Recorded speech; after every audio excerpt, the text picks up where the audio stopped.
Nous sommes le 27 mai 2016, nous sommes à Montréal, à l'hôtel Bonaventure, où se tient la deuxième édition du Forum économique du Sénégal. En avril 2015 s'est tenue une première édition et devant ce succès, il était évident que la demande était tellement forte qu'il fallait absolument une seconde édition. Elle a donc lieu aujourd'hui. Cette seconde édition du Forum a été placée sous un thème bien particulier.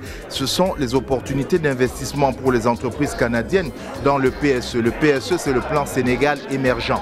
Donc, vous allez voir, il s'agit surtout, comme le disait son Excellence l'ambassadeur du Sénégal, M. Ousmane Paye, il s'agit surtout de montrer l'attractivité du climat des affaires au Sénégal. Et on le sait, l'Afrique a besoin d'investisseurs, le Sénégal a besoin d'investisseurs. Et en plus, vous le savez que le Québec, particulièrement où nous sommes, vient d'ouvrir un bureau à Dakar qui est le premier bureau en Afrique.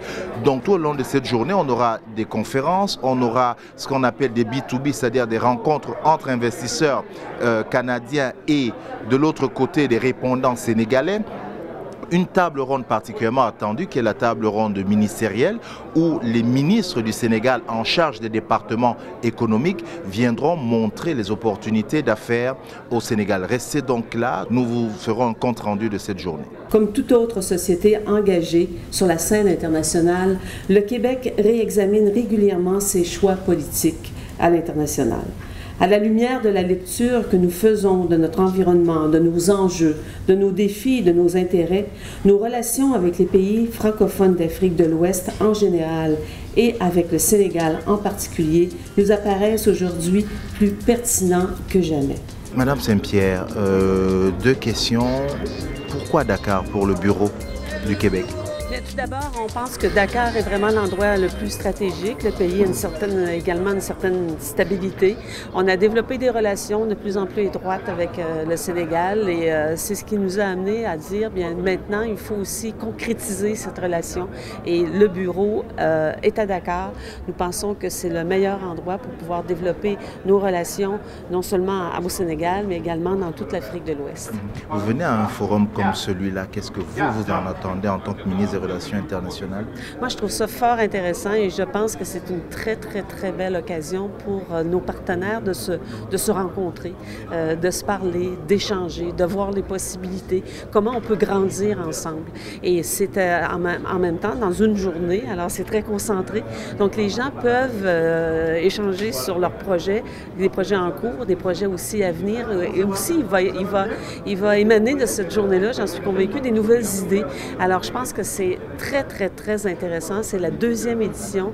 J'espère que ce ne sera pas la dernière parce que c'est un beau véhicule. C'est un excellent moyen de vraiment tisser des relations encore plus étroites entre le Québec et le Sénégal. On a de bonnes relations politiques. Nous avons aussi de bons échanges pour la formation de la fonction publique. C'est parce qu'un pays qui est fort, c'est un pays aussi qui a une bonne fonction publique, qui est droite et qui est une fonction publique qui connaît les enjeux gouvernementaux.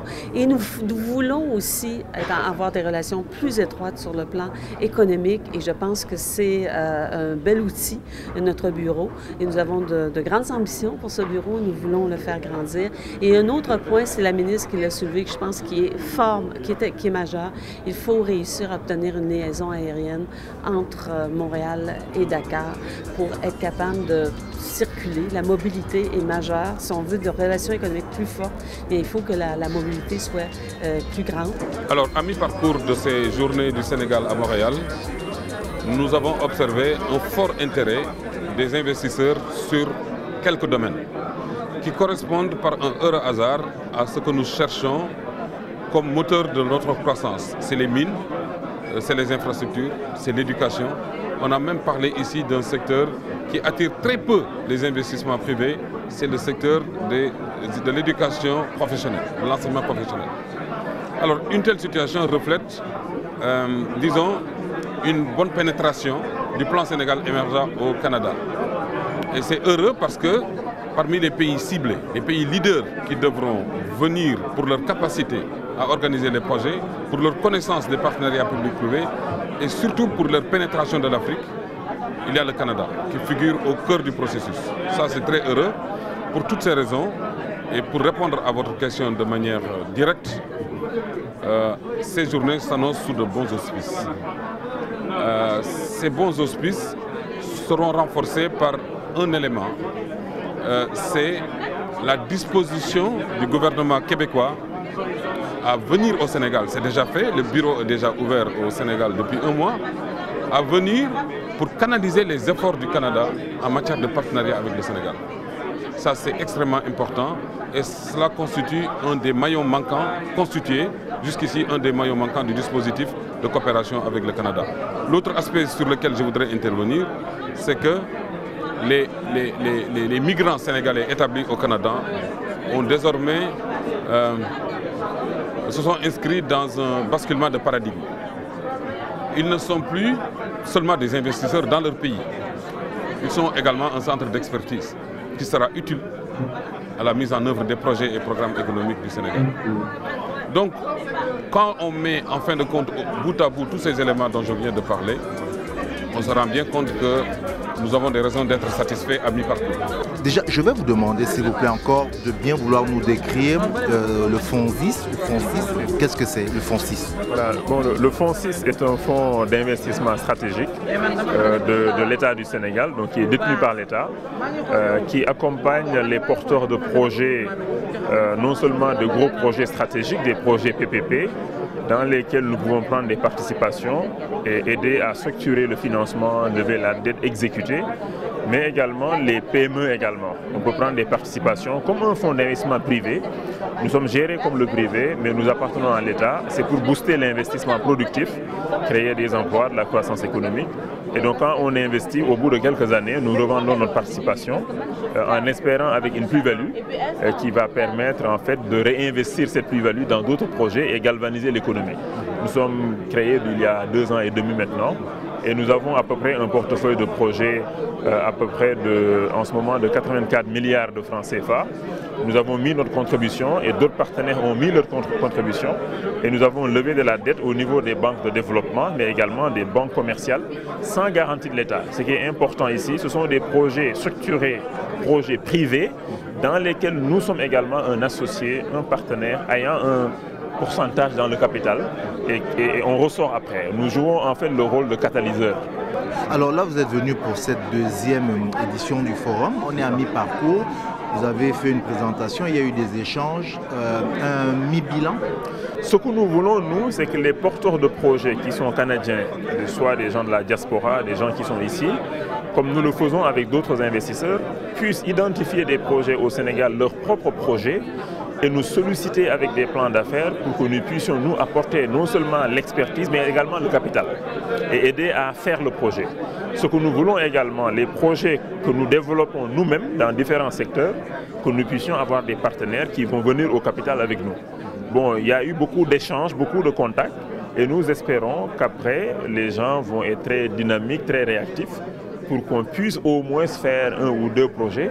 Dans ce genre de forum, ce qui est important aussi après, au-delà de l'aspect promotion du pays, c'est concrètement avoir quelques projets concrets réalisés avec des partenaires venant d'ici.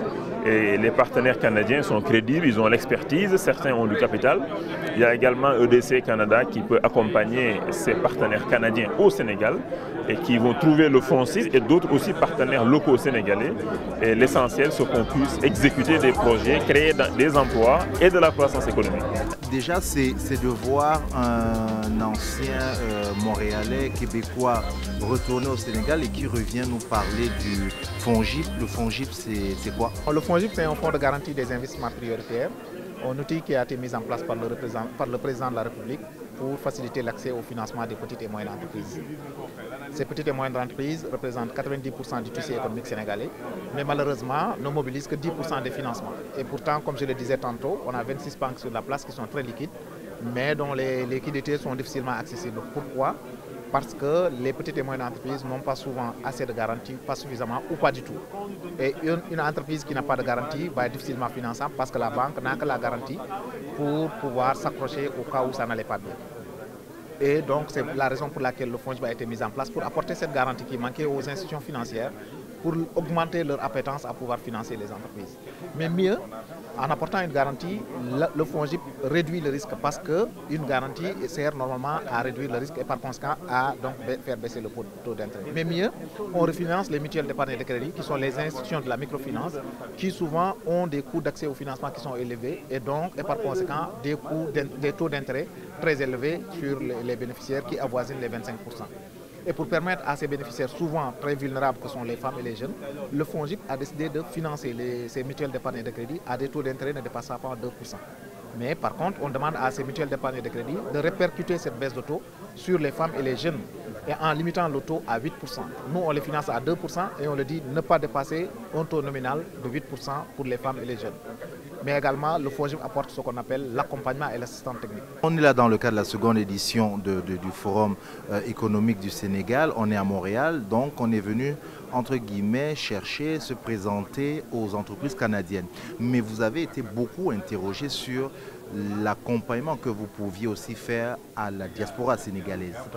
Oui, justement, c'est la raison pour laquelle on a mis en place un réseau spécifiquement dédié à la diaspora sénégalaise, parce que c'est une composante extrêmement importante pour le pays. On a dit, les statistiques officielles aujourd'hui montrent que plus de 800 milliards de francs CFA sont envoyés au pays. Ces 800 milliards de francs CFA, la plupart du temps, servent donc à couvrir des besoins sociaux. Et on veut capter une partie de ces 800 milliards pour les orienter vers des secteurs productifs. Et c'est la raison pour laquelle, jusqu'à aujourd'hui, on a financé des projets issus de la diaspora jusqu'à hauteur de 500 millions de francs CFA. Et ce que nous pouvons apporter à la diaspora, c'est justement cet accompagnement, c'est justement cette garantie qui leur manquait. Nous, on dit, OK, c'est des gens que vous ne connaissez pas très bien, qui sont très loin de vous. Nous, on va vous sécuriser en vous apportant cette garantie qui vous manquait pour vous permettre de financer cette diaspora. On a dit que c'est une diaspora très, en tout cas, experte dans tous les domaines. Donc, nous, on fait confiance à cette expertise. Et moi-même qui vous parle, donc, qui vient de la diaspora québécoise, donc je sais de quoi je parle, donc, en disant qu'on peut faire confiance donc, à cette diaspora. Et c'est la raison pour laquelle nous leur apportons cet accompagnement technique, mais aussi cet accompagnement financier en leur apportant donc la garantie qui manquait les banques pour pouvoir sécuriser mieux les banques en augmentant leur appétence à pouvoir les financer. Pour terminer, vous avez beaucoup insisté là-dessus, à condition que les projets soient des projets bancables. Effectivement, il faut que les projets soient bancables parce que nous, on a décidé en tout cas d'accompagner les banques. On a décidé de sécuriser les banques pour... C'est parce que c'est eux qui ont les liquidités aussi. On ne voudrait pas leur donner des projets qui ne sont pas bancables, sinon les premiers dossiers vont seulement bénéficier des financements, puis après ça va donc finir pour tout le monde. Et c'est pour la raison pour laquelle nous travaillons à l'accompagnement, à traduire des projets en projets bancables pour augmenter leurs chances à être financés. Excellence, ce matin, j'ai retenu une phrase dans votre allocution. Vous disiez, vous sembliez regretter un tout petit peu que les relations économiques n'aillent pas à la même vitesse, si je puis m'exprimer ainsi, que les relations politiques entre le Sénégal et le Canada. Oui, c'est les chiffres qui parlent. Quand nous voyons le niveau d'échange qu'il y a entre le Sénégal et le Canada, en export-export, mais surtout en importation de denrées nous venant du Sénégal en direction du Canada, on peut être un peu déçu. Raison pour laquelle j'aime bien les évaluations. Vous savez, en termes aussi de personnel, nombre de Sénégalais, nombre d'étudiants, je fais une lecture très froide des chiffres. Et fort de cette lecture aussi, je ne manque pas de communiquer de manière objective avec mes partenaires. Alors, je l'ai dit ce matin effectivement que j'ai quelques regrets quant au volume d'échanges qu'il y a entre les deux pays. Mais tout obéit à des solutions de moyen et de long terme. L'événement que nous vivons ici participe des remèdes que nous recherchons. Vous suivez le débat depuis ce matin. Tout est dans la cohérence. Vous savez, au Sénégal, il y a ce qu'on appelle une vision, c'est une ambition clairement affichée par le chef de l'État du Sénégal, qui a été déclinée en programme. Le programme, c'est le plan Sénégal émergent. Ce qui était important de faire après un premier forum économique ici, premier forum économique du Sénégal au Canada l'année dernière, que nous nous orientions vers l'évaluation de tout ce qui a été fait pour revenir à ce deuxième forum et relancer. Mais entre-temps, nous avons signé une entente pour la promotion des investissements à l'étranger, du Canada. Nous avons signé aussi une entente entre le Sénégal et le Nouveau-Brunswick sur les déchets solides, etc., les déchets ménagers. Nous avons organisé une visite d'une très forte délégation du Québec au Sénégal, avec ce que vous avez entendu ce matin, l'ouverture aussi de la première et unique représentation du Québec pour toute l'Afrique, sise à Dakar, avec tout ce que cela comporte. Bien évidemment, moyennant des avantages qu'on leur a attribués, mais une véritable ambition et un renforcement aussi du soutien que le Québec apporte au Sénégal en matière de frais d'écolage, frais de scolarité, etc., avec des bourses d'exemption qui ont pu monter à la hausse de manière très très importante. Tout cela, nous l'apprécions. Et nous arrivons à cette deuxième édition aujourd'hui, bien sûr, pour relancer avec tous les grands experts que vous avez vus, le ministère des Investissements, avec Madame la ministre elle-même, le directeur de la promotion des investissements, avec les directeurs généraux, de tous les mécanismes, des instruments qui ont été mis en place pour faire la promotion des investissements dans le cadre du plan Sénégal émergent sur la base des nouveaux projets que nous avons, le Fonds 6, le Fonds GIP, l'APIX, l'Agence de l'informatique de l'État. Tous ces experts sont là pour rentrer en contact direct, en partenariat direct avec les potentiels investisseurs intéressés, canadiens intéressés. Et je crois que ça va dans le bon sens. Je vous remercie. Le risque pays au Sénégal est minime. Venez, prenez à l'assaut ce pays, terre de diversité et de synthèse. Démocratie vigoureuse. Ce sont des phrases qu'a prononcées en cette journée Madame Boudia Mbaye, la ministre de la promotion des investissements, des partenariats et du développement des téléservices de l'État, chef de la délégation du Sénégal qui est venue à Montréal aujourd'hui pour la seconde édition du Forum économique du Sénégal. Le Sénégal est venu se vendre, le Sénégal est venu vendre le PSE et dans différents domaines, l'énergie, les transports, l'habitat social, la santé. Tous ces domaines, le Sénégal a besoin d'investisseurs canadiens, mais aussi d'investisseurs de la diaspora sénégalaise au Canada. Et tous les interlocuteurs qui ont été rencontrés, tous les intervenants qui ont présenté les différents domaines, les opportunités, ont tous réussi à captiver un auditoire de plus en plus nombreux. Rappelez-vous, en avril 2015, c'était la première édition. Aujourd'hui, c'était la deuxième édition et le Sénégal est, on va dire, il est tendance. Terre d'opportunités, les investisseurs étaient heureux, les présentations ont été faites. Donc, quelque part, les organisateurs, le bureau économique du Sénégal à Montréal particulièrement, peut s'estimer heureux. Je ne vous dis pas la satisfaction de l'ambassadeur du Sénégal au Canada, son Excellence Ousmane Baye. C'est une réussite. Nous vous donnons donc rendez-vous. Le Sénégal donne rendez-vous pour une troisième édition probablement à Dakar ou à Montréal.